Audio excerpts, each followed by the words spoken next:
ఇక ఆదిలాబాద్ పట్టణంలోని ward number 13వ వార్డు సుభాష్ నగర్ కాలనీలో కాంగ్రెస్ అసెంబ్లీ ఇన్ఛార్జి కంది శ్రీనివాసరెడ్డి నేతృత్వంలో విస్తృత ప్రచారం చేపట్టారు. పార్టీ అభ్యర్థులు ఆతనం సుగుణక్క పార్టీ గెలుపుతో కలిసి ఇంటింటికి తిరుగుతూ ఈ క్యాంపెయిన్ను నిర్వహించారు. ఇక ఇదే అంశంపై మరింత సమాచారాన్ని మా రీజనల్ కోఆర్డినేటర్ సత్యనారాయణ అందిస్తారు. కాంగ్రెస్ పార్టీ ఎంపీ అభ్యర్థి ఆత్రం సుగుణ యొక్క ప్రచార కార్యక్రమం ముమ్మరంగా జరుగుతోంది. ఇక్కడ ఉన్నటువంటి ఒక కాలనీలో వార్డు కౌన్సిలర్ దర్శనాల లక్ష్మణ్ ఆధ్వర్యంలో అలాగే ఇక్కడ ఉన్నటువంటి ఒక స్థానిక నేతలందరూ కూడా మరి ప్రచారానికి ఒత్తిడి వేసొచ్చారు. ఆ తర్వాత ప్రచార కార్యక్రమం ఎలా ఉండబోతోంది, అలాగే మరి ప్రజలు ఈ యొక్క ఆదిలాబాద్ ప్రజల యొక్క ఆశీర్వాదం ఎలా ఉండబోతుందో మరి మన అభ్యర్థి ఆత్రం సుగుణ తెలుసుకుందాం. మేడం చెప్పండి, ఎట్లా ఉంది ఆదిలాబాద్ యొక్క ప్రజల అభిమానం, అలాగే మీకు ఆదరణ? మీరు నిన్న దాదాపుగా ఒక ఏదైతే ఎలక్షన్ కోడ్ నోటిఫికేషన్ వచ్చినప్పటి నుంచి కూడా మీరు ప్రజల్లో ఉంటున్నారు, ఎలా అనిపిస్తుంది?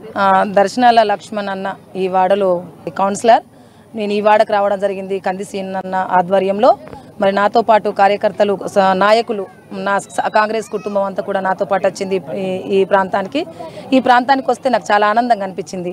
నేను ఈ ప్రాంతం అంతా కూడా ఇక్కడ 13వ వార్డు ఇదంతా తిరుగుతూ ఉంటే అక్కలు అన్నలందరూ కూడా నన్ను ఆశీర్వదించుకొని అక్కున చేర్చుకున్నారు. ఒక మొట్టమొదటిసారిగా ఒక పేదింటి బిడ్డను, ఒక ఇంద్రమ్మ ఇంట్లో పుట్టినటువంటి బిడ్డను మొట్టమొదటిసారిగా ఆదిలాబాద్ పార్లమెంటుకు ఒక మహిళకు ఇచ్చిందంటే, మహిళకు ఇస్తే ఒక మహిళ కష్టాలు ఏంటియో తెలుస్తాయి కాబట్టి మేమందరం తప్పకుండా ఒక మహిళను గెలిపించుకోవడానికి చేతి గుర్తుకు ఓటేసి మేము తప్పకుండా గెలిపించుకుంటాం.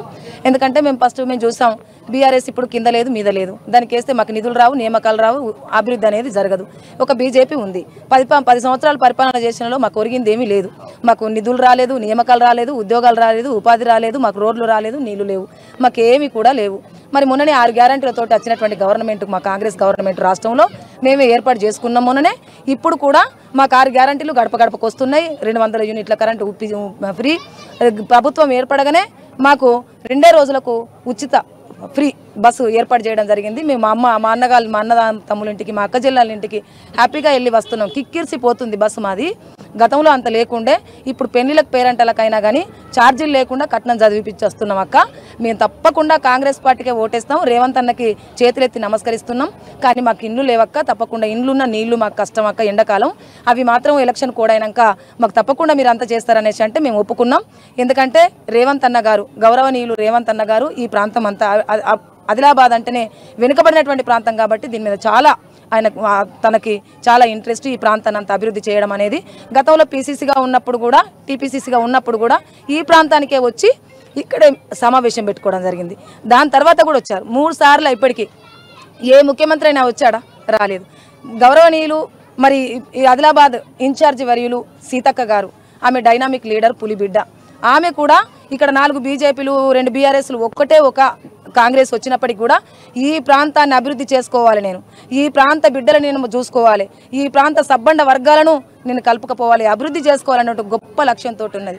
అటు సీతక్క గారు, రేవంత్ అన్న గారు, కంది శ్రీనివాస్ అన్న గారు, నా కాంగ్రెస్ కుటుంబం, మేమంతా కూడా ఇక్కడ అండదండగా ఉన్నాం. ఈ ప్రజలకు అందరికీ మేము సహాయ శక్తులుగా సచ్చే వరకు ఈ ప్రజల కొరకు కష్టపడతాం, మా ప్రభుత్వాన్ని నిలబెట్టుకుంటాం, ఈ ప్రజల మధ్యనే ఉంటాం అనేసి ఈ సందర్భంగా తెలియజేస్తున్నాను. చాలా ఆనందంగా ఉంది. ప్రజలందరూ కూడా మాకు ఆదరణ చాలా ఇస్తున్నారు. తప్పకుండా గెలిపిస్తాం అనేసి. ప్రజల ఆదరణ ఎలా ఉండబోతుంది? అసలు సాధారణంగా సుగుణక్క గారిని అభ్యర్థిగా ప్రకటించినప్పుడు మెల్లమెల్లగా మేము పుంజుకోవడం మొదలుపెట్టినాం. ఇప్పుడు దాదాపు అప్పుడు బీజేపీకి మాకు పోరాటం ఉండే, ఇప్పుడు మేము దాదాపు లీడ్లకు వచ్చినాం.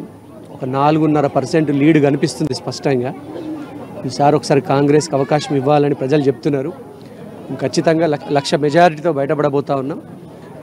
తక్కువ సుగుణక్క గారి ఉపాధ్యాయ వృత్తి నేపథ్యం కానీ, ఉద్యమ నేపథ్యం కానీ, కాంగ్రెస్ పార్టీకి ఒక బలమైన యంత్రాంగం నిర్మాణం చేయడం కానీ, ఈ అసెంబ్లీ ఎలక్షన్ల తర్వాత వివిధ పార్టీల నుంచి మా పార్టీలోకి మంచి నాయకులు, మంచి పేరుని, నిస్వార్థపరుడుగా ఉన్నటువంటి నాయకులు చేరడం కానీ, ఇవన్నీ కూడా కాంగ్రెస్ పార్టీ బలోపేతానికి సహకారం చేసినాయి.